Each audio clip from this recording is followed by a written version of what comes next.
നമസ്കാരം. ഓട്ടപ്രദക്ഷിണത്തിലേക്ക് ഏവർക്കും സ്വാഗതം. ജമ്മു ആൻഡ് കാശ്മീർ ആകെ മാറുകയാണ്. കഴിഞ്ഞ കുറേ കാലമായിട്ട് തന്നെ ആ മാറ്റങ്ങൾ വളരെ പ്രകടമായ രീതിയിൽ തന്നെ നമുക്ക് കാണുവാൻ സാധിക്കുന്നുണ്ട്. ഇപ്പോഴും പൂർണ്ണമായി മാറിയെന്ന് ഞാൻ അവകാശപ്പെടുന്നില്ല. കാരണം ഭീകരവാദികൾ കാലങ്ങളായി വളർത്തിയെടുത്ത സ്വതന്ത്രാനന്തര ഭാരതത്തിൽ, പ്രത്യേകിച്ച് 80കളിൽ തുടങ്ങി 90കളുടെ തുടക്കം വരെ ഉള്ള കാലഘട്ടങ്ങളിൽ ഭീകരവാദത്തിൻ്റെ വിളനിലമായി തന്നെ അതിനെ മാറ്റിയെടുത്തതിൽ നമ്മുടെ രാഷ്ട്രീയക്കാർക്കും അയൽപക്കത്തെ പാകിസ്ഥാൻ എന്ന ജിഹാദി കയറ്റുമതി രാഷ്ട്രത്തിനുമെല്ലാം പങ്കുണ്ട്. നമ്മുടെ രാഷ്ട്രീയക്കാർക്ക് വലിയ പങ്കുണ്ട് അതിൽ.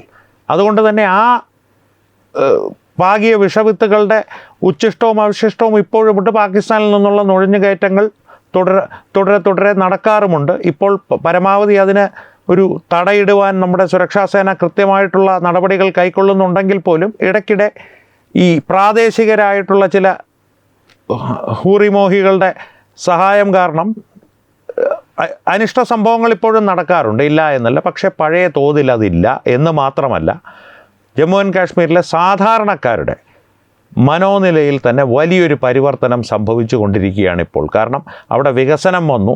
ജനങ്ങൾക്ക് ഈ 500 രൂപ കല്ലെറിയാനായിട്ട് വെള്ളിയാഴ്ച ജുമാ കഴിഞ്ഞാൽ ചെന്ന് കല്ലെറിഞ്ഞാൽ 500 രൂപ മുതൽ 2000 രൂപ വരെ കല്ലാണോ എറിയുന്നത്, അത് പോലീസ് കോൺവോയാണോ ആർമി കോൺവോയാണോ എറിഞ്ഞതെന്നുള്ളതിനനുസരിച്ച് തുകകൾ കിട്ടിക്കൊണ്ടിരുന്നത് മാത്രമല്ല ജീവനോപാധി എന്ന് മനസ്സിലായി തുടങ്ങി. അവിടെ വിനോദസഞ്ചാരം കാര്യമായ രീതിയിൽ വർദ്ധിച്ചു തുടങ്ങി. ജമ്മു ആൻഡ് കാശ്മീരിൻ്റെ സാമ്പത്തിക നില വളരെയധികം മെച്ചപ്പെട്ടിട്ടുണ്ട്. ജീവിത സാഹചര്യങ്ങളും മെച്ചപ്പെട്ടു വരികയാണ്. അതുകൊണ്ട് തന്നെ ഭാരതത്തിൻ്റെ ഒരു അഖണ്ഡമായ ഭാഗമാണ് ജമ്മു ആൻഡ് കാശ്മീർ. അതും ഒഴിവാക്കാനാകാത്ത ഭാഗമാണ് ജമ്മു ആൻഡ് കാശ്മീർ എന്നുള്ള കാര്യത്തിൽ കശ്മീരികൾ തന്നെ ഇപ്പോൾ വിശ്വസിച്ച് തുടങ്ങിയിരിക്കുന്നു എന്ന് വേണം മനസ്സിലാക്കാൻ. ഒരു ഉദാഹരണം നമുക്ക് കാണുവാൻ സാധിച്ചത്, ഈ പ്രകടമായ മനോഭാവത്തിലെ മാറ്റത്തിൻ്റെ ഒരു ഉദാഹരണം നമുക്ക് കാണുവാൻ സാധിച്ചത് ഈ കഴിഞ്ഞ സ്വാതന്ത്ര്യദിനാഘോഷ വേളയിലാണ്. രാജ്യം 80ാം സ്വാതന്ത്ര്യദിനം ആഘോഷിക്കുന്ന വേളയിൽ തിരങ്ക യാത്ര രാജ്യമൊട്ടാകെ നടന്നിരുന്നു. ജമ്മു ആൻഡ് കാശ്മീരിൽ നടന്നത് തിരങ്ക യാത്രകളാണ്. ആയിരക്കണക്കിന് ജനങ്ങളാണ് ഈ തിരങ്ക യാത്രകളിൽ പങ്കെടുത്തത്, പ്രത്യേകിച്ച് ശ്രീനഗറിൽ ഉൾപ്പെടെ. ശ്രീനഗറിൽ പണ്ട് നമ്മുടെ ദേശീയ പതാക ഉയർത്തുവാനുള്ള അനുവാദം ഭീകരർ നൽകിയിരുന്നില്ല. നരേന്ദ്രമോദിജി ഭീകരരെ വെല്ലുവിളിച്ചുകൊണ്ട് ശ്രീനഗറിൽ ലാൽ ചൗക്കിൽ പോയി ആ ദേശീയ പതാക ഉയർത്തിയ സംഭവമെല്ലാം പ്രേക്ഷകർക്ക് ഓർമ്മയുണ്ടാകും. അത് ചരിത്രത്തിൻ്റെ ഭാഗമാണ്. പക്ഷേ ഫറൂഖ് അബ്ദുള്ളയാകട്ടെ, മെഹബൂബ മുഫ്തി ആകട്ടെ, ഈ പതാക അവിടെ ഏന്തുവാൻ, ആ പതാക ചുമലിൽ ഏന്തുവാൻ എന്നുള്ളതാണ്. അതായത് ശവമഞ്ചം ചുമന്നു കൊണ്ടുപോകുന്നത് പോലെ പോലും ചുമന്നു കൊണ്ടുപോകുവാൻ അവിടെ ഒരു തോള് പോലും നിങ്ങൾക്ക് കിട്ടില്ല. കോയി കാന്താ നഹി മിലേഗ എന്നാണ് മെഹബൂബ മുഫ്തി പറഞ്ഞിരുന്നത്. ഫറൂഖ് അബ്ദുള്ള ഒരു കാലത്ത് നെഞ്ചം വിരിച്ചു നിന്ന് പറഞ്ഞിരുന്നത് ദേശീയ പതാകയ്ക്ക് ഇവിടെ വലിയ മൂല്യമൊന്നുമില്ല എന്നായിരുന്നു. അത്തരത്തിലുള്ള പ്രഖ്യാപനം നടത്തിയ നേതാക്കന്മാർ മുഖ്യമന്ത്രിമാരായിരുന്ന പ്രദേശത്താണ് ഇപ്പോൾ ദേശീയ പതാകയുമായി ആയിരങ്ങൾ തെരുവുകളിലൂടെ യാത്രകൾ നടത്തുന്നത് പ്രധാനമന്ത്രി നരേന്ദ്രമോദി ഒരൊറ്റയാളുടെ ആഹ്വാനം കൊണ്ട്. ലഫ്റ്റനൻറ്റ്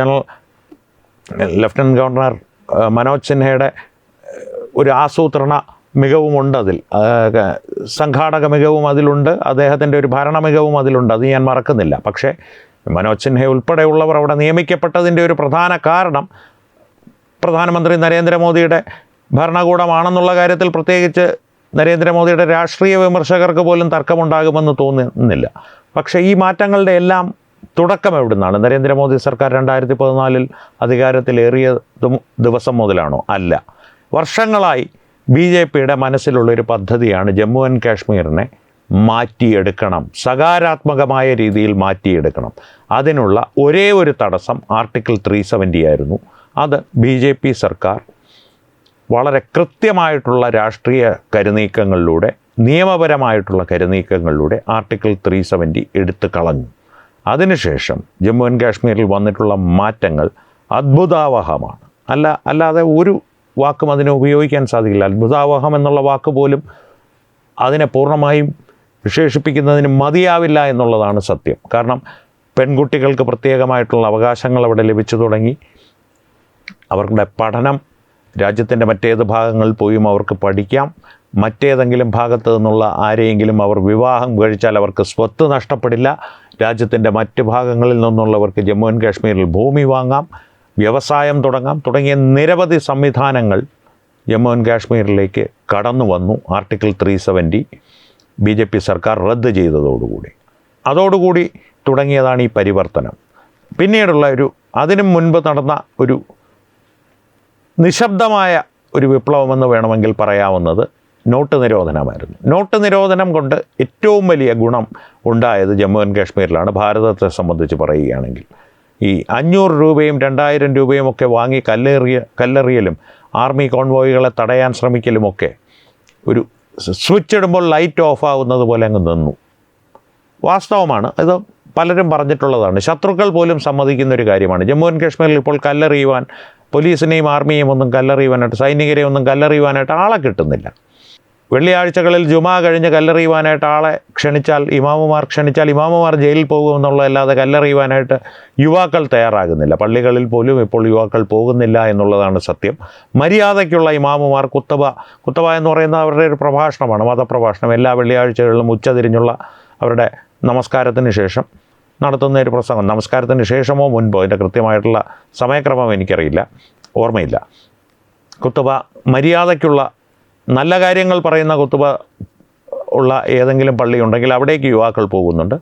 ഇപ്പോഴും പൂർണ്ണമായിട്ടും, ഞാൻ നേരത്തെ തുടക്കത്തിൽ തന്നെ പറഞ്ഞു, പൂർണ്ണമായിട്ടും ഈ ഭീകരവാദത്തോടുള്ള ഒരു അനുഭാവം അവിടെ മാറിയിട്ടില്ല. പൂർണ്ണമായും മാറുവാൻ സമയമെടുക്കും. കാരണം 1948 മുതൽ ഈ ഒരു വിഘടനവാദത്തിൻ്റെയും ഇസ്ലാമിക ഭീകരവാദത്തിൻ്റെയും വിത്തുകൾ അവിടെ പാകപ്പെട്ടതാണ്. ആ പാകപ്പെട്ട വിത്തുകൾ വലിയ വിഷച്ചെടികളായി വളർന്നു വന്ന് ജമ്മു ആൻഡ് കാശ്മീരിനെ ആകമാനം ഗ്രസിച്ചത് 80കളുടെ തുടക്കത്തിലാണെന്ന് മാത്രം. 90കളിൽ അത് അതിൻ്റെ ഏറ്റവും ഭയാനകമായിട്ടുള്ള അവസ്ഥയിലേക്ക് വളർന്നു. പിന്നെ ഏറെക്കാലം നരേന്ദ്രമോദി സർക്കാർ അധികാരത്തിൽ വരുന്നത് വരെ അതവിടെ ചെയ്തു.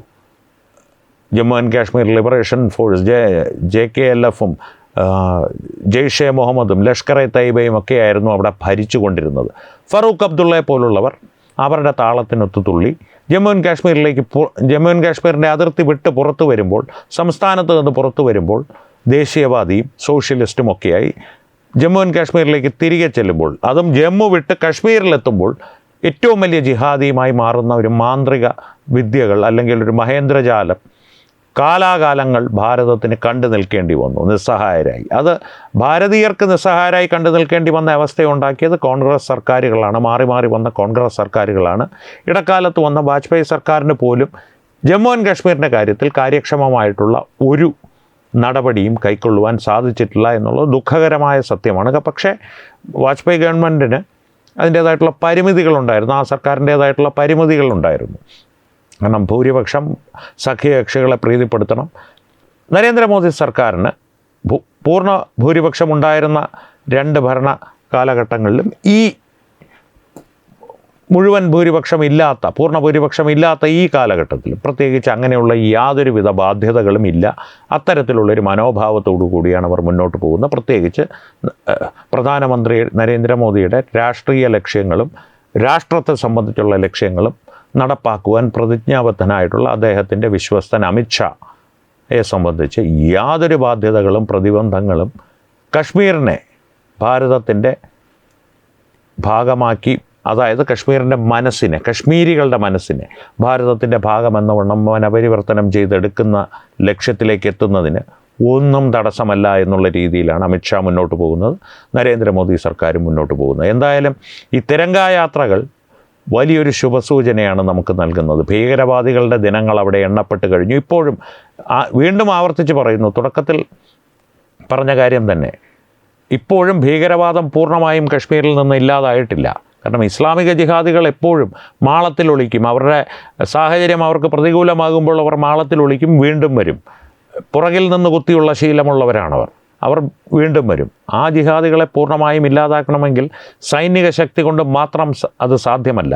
ഈ മതം എന്ന ഉള്ളിൽ കുത്തിവയ്ക്കപ്പെട്ട് ആ ഒരു വിഷചിന്തയോടുകൂടി വളർന്നു വന്ന ഒരു തലമുറയെ മതമല്ല പ്രശ്നം, രാജ്യം മാത്രമാണ് പ്രശ്നം എന്നുള്ള ഒരു ധാരണയിലേക്ക് കൊണ്ടുവരണമെങ്കിൽ ഇനിയും സമയമെടുക്കും. കാരണം 1948 മുതൽ നെഹ്റു മുതൽ രാജീവ് ഗാന്ധി വരെയും അതിനുശേഷം സോണിയാഗാന്ധിയുടെ ഭരണത്തിന് കീഴിൽ മൻമോഹൻ സിംഗിൻ്റെ കാലഘട്ടത്തിലുമെല്ലാം കൃത്യമായിട്ട് നിങ്ങൾ എന്തോ പ്രത്യേകതയുള്ളവരാണ്, നിങ്ങൾ മറ്റ് ഭാരതീയരിൽ നിന്ന് ഉയർന്നു നിൽക്കുന്നവരാണ്, അതിന് കാരണം നിങ്ങളുടെ മതമാണ് എന്നുള്ള ധാരണ വെച്ചു പുലർത്തുവാനും ഊട്ടി വളർത്തുവാനും ഉള്ള വെള്ളവും വളവും കോരിയത് ഇവരാണ്, കോൺഗ്രസ്സുകാരാണ്.